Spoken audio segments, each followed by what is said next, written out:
이제 우리 비유동 자산으로 넘어왔는데, 자, 투자 자산은 우리 영업 활동하고 직접적인 관련이 없는 자산인데, 얘가 1년 이상에 걸쳐서 우리가 보유하고 있거나 아니면 언제 사라질지 모르는 것들 있죠. 언제 일어날지 모르면 이건 비유동으로 보는 거예요. 언제 명확하게 내년 안에 일어난다고 봐야지만 유동으로 분류를 하는 거예요. 자, 그럼 우리 첫 번째 우리 교재에 있는 계정 과목들부터 먼저 살펴보면, 자, 우리 정기예금, 정기적금 했던 거 있죠. 그게 이제 만기가 내년이 아니라 그 이후 보호기한 종료로부터 1년 이후로 얘가 넘어가게 되면 우린 장기성 예금이다, 장기성 금융상품이다 이렇게 표현도 하고, 그냥 정기예금에다가 아니면 장기성 정기예금 이렇게 계정 과목을 만들었었어요. 제가 어제 이런 표현 썼었죠. 정기예금, 정기적금은 당좌자산 계정 과목으로 만들어 둘 거다. 그래서 내년이 만기가 아니면 다른 계정 과목을 만들어 쓸 거다라고 했던 거예요. 자, 우리 특정연금과 예금, 이건 뭐 할 때 쓰는 거죠? 본 적은 있는데, 그죠? 당좌거래, 개설 보증금 이런 것들을 쓸 때죠. 이때 우리 보증금을 건다라고 하면 우리는 특정현금과 예금이라는 계정 과목을 쓸 건데, 이 특정현금과 예금이라는 계정 과목은 사용에 제한이 있는 거치성 예금을 이야기하는 거예요. 거치성 예금을 사용에 제한이 있는 거치성 예금 중에 대표적인 게 보증금이에요. 보증금 형태로 돈을 걸으면 내 마음대로 쓸 수가 없죠. 그럼 이때 당좌거래개설 보증금을 얼마 예치하다라고 하면 대변에는 돈을 줘야 될 거고, 그리고 차변에 특정 현금과 예금이라는 계정 과목을 쓸 거예요. 자, 그럼 얘가 보증금이라는 걸 알겠죠? 그럼 이 돈 제 돈이에요? 은행의 돈이에요? 제 돈이죠? 이제 당좌 거래 해약하면 내가 가져가야 될 거잖아요. 내 돈인 건데 보증금 건 거죠. 근데 사용에 제한이 있기 때문에 특정 현금과 예금이라는 투자 자산으로 분류해 둔 거예요. 그럼 제 돈을 은행이 가지고 있네. 그래서 거래처 꼭 쓰셔야 돼요. 그래서 이거 계정 과목까지 생각 기분 좋게 잘했다가 거래처를 안 써서 틀리시는 분들이 생각보다 꽤 많아요. 그래서 자, 얘도 거래처 써야 된다라는 거 좀 기억하시고, 이제 우리 유가증권에 대한 내용이 여기 아래쪽밖에 없기 때문에 이 유가증권에 대해서 같이 전체적으로 분류를 좀 나눠서 볼게요. 어느 책이든 간에 유가증권이 단기매매 증권 쪽이 앞에 하나 있고 투자자산 쪽에 있는데, 우리 투자자산으로 다 몰고 싶은 게 모든 저자의 마음이에요. 하지만 단기매매 증권은 투자자산으로 분류를 할 수가 없기 때문에 그쪽에만 둘 수밖에 없는 거고, 그럼 그 외 나머지는 원래 투자자산에 두고 싶어요. 원칙적으로 투자자산이라서. 자, 그럼 유가증권 가지고 우리 정리 한번 해볼게요. 유가증권이라는 건 우리 유가 가치가 있는 증권, 권리 있는 증서를 이야기하는 건데, 자, 얘는 채무증권과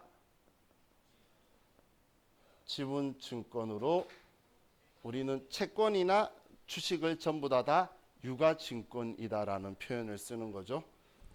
자, 그럼 이 유가증권을 지금 우리가 공부하고 있는 챕터는 자산이에요.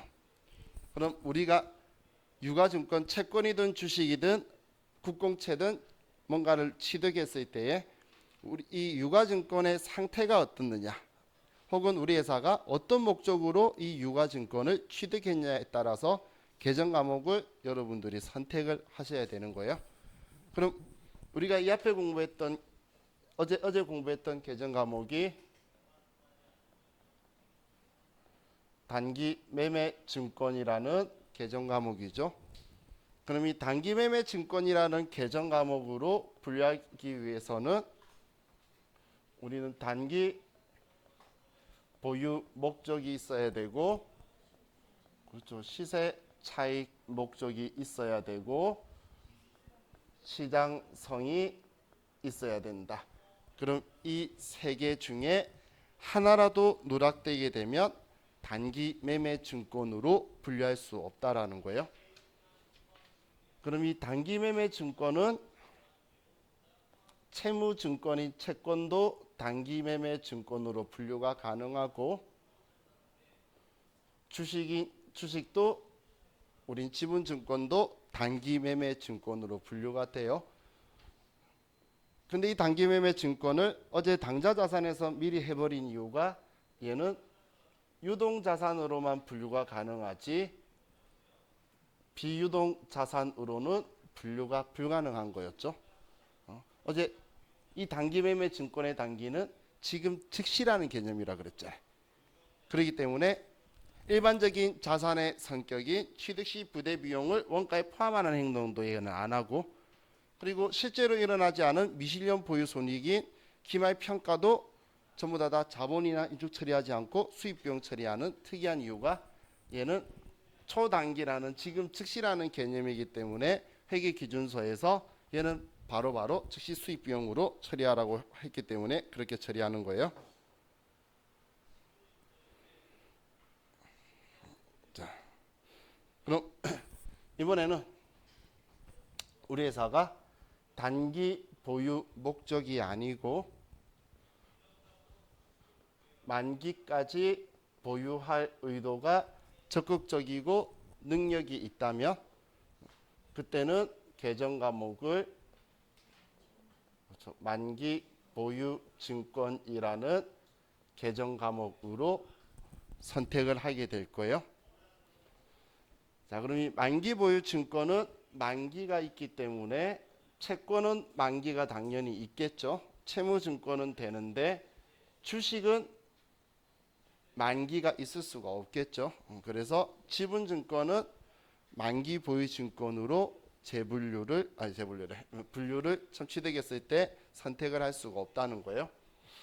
하지만 이 만기 보유 증권은 시장에 떠돌아다니는 채권을 취득한다면 만기가 보고기간 종료로부터 내년일 수도 있고, 그리고 발행하는 걸 산다면 3년이나 6년일 거니까 비유동일 수도 있어요. 그래서 이 두 개가 있고, 여러분도 만기 보유 증권으로 분류하는 회계 처리를 한다면 유동 자산인지 비유동 자산인지 정확하게 만기를 확인하셔서 계정 과목을 선택을 하셔야 돼요. 만기가 3년짜리 채권 취득일 때, 그러면 비유동 자산인 번호를 선택해야 되는 거고, 근데 만기가 내년에 도래하거나 오래된다면 유동 자산을 선택해야 한다는 거예요.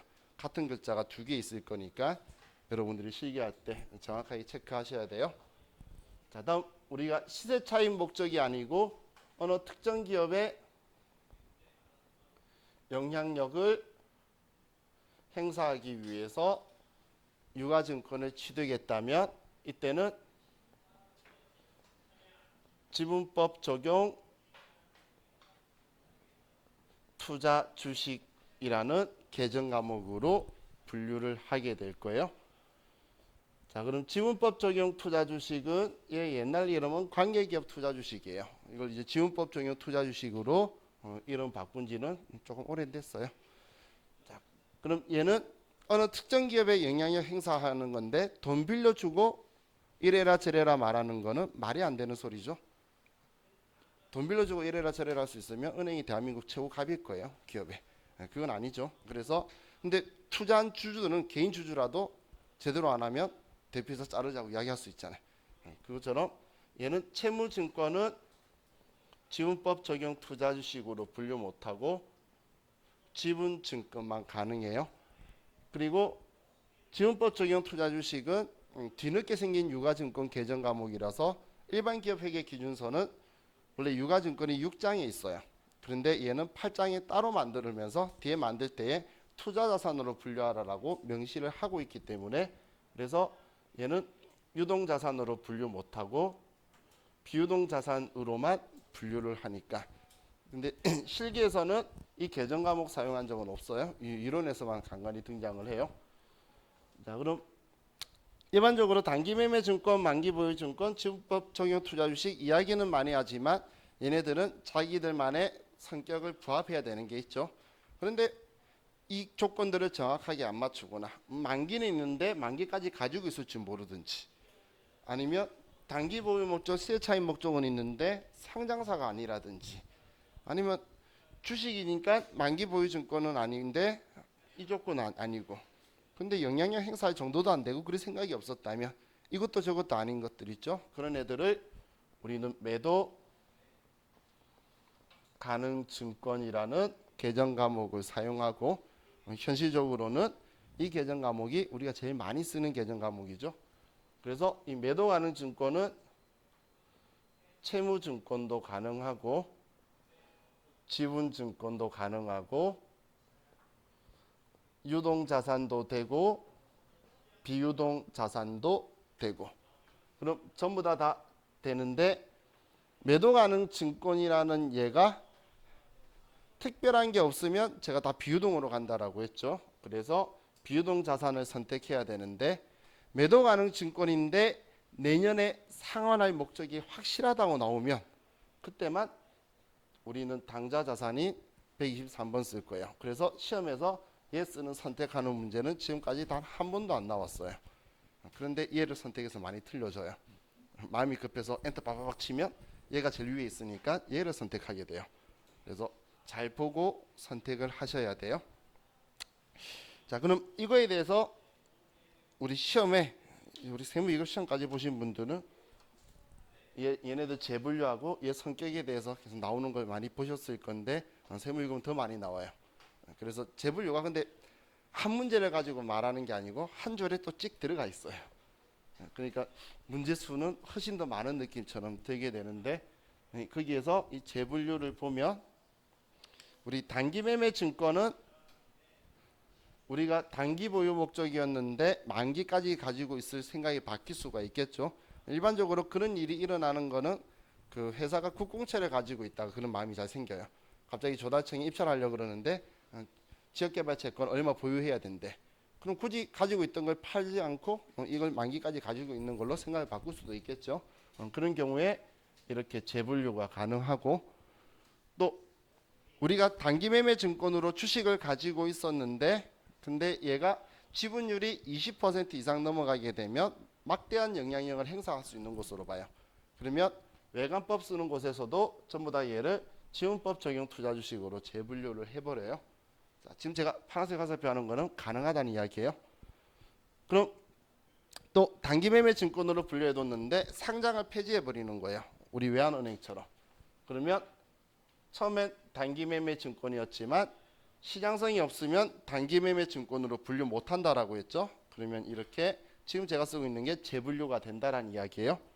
하지만 이 만기 보유 증권이 단기 매매 증권으로 재분류가 원칙적으로 안 되고 지분법 적용 투자 주식도 안 되고 매도 가능 증권도 재분류가 안 돼요. 왜 재분류가 안 되냐면 단기 매매 증권은 지금 즉시 팔 거라고 하는 건데 지금 즉시 팔 거면 만기 보유 증권 팔면 되고 지분법 적용 투자 주식 팔면 되지 왜 굳이 이름 바꾸고 파냐 그거예요. 쓸데없는 데서 뭔가 편법 일으키려고 하지 말고 즉시 팔 거면 그냥 얘 팔아 그 이야기예요. 그래서 원칙적으로 재분류가 안 돼요. 또 만기 보유 증권은 채권만 분류가 가능하죠. 지분법 적용 투자 주식은 주식만 분류가 가능하죠. 그렇기 때문에 얘 둘이는 서로 재분류가 안 돼요.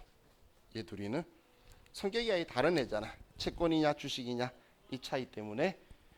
하지만 매도 가능 증권은 이것도 아니고 저것도 아닌 것들 다 모아둔 거기 때문에 얘 둘이도 재분류가 되고 그리고 얘하고도 재분류가 돼요. 만기 보유 증권하고도 마음대로 왔다 갔다 재분류할 수 있고 그리고 지분법 적용 투자 주식하고도 마음대로 재분류가 왔다 갔다 가능하다는 거예요. 그래서 지금 제가 화살표 한 거 가지고 말 나오면 여러분 생각을 좀 잘 해야 돼요. 지금 여기에 채무증권 분류 가능한 게 단기 매매 증권, 만기 보유 증권, 매도 가능 증권 이것 중에 한 개로 분류한다 이런 거고 그러면 단기 매매 증권이 우리가 재분류한다 그러면 만기 보유 증권하고 매도하는 증권 중에 한 개로 분류할 수 있다라고 나와야 되겠죠. 근데 쪼잔한 사람들이 만기 보유 증권만 적어서 틀린 오답으로도 나오고 그래요. 그리고 단기 매매 증권이 시장성 상실하면 매도 가는 증권 가야 되는데 만기 보유 증권으로 재분류한다 이렇게 나와서 오답 지문들도 나올 거니까 여러분들이 얘네들 특성을 정확하게 인지를 하셔서 말로 나오는 건 유가증권에서는 말로 어떻게든 문제 나와요. 우리 유가증권은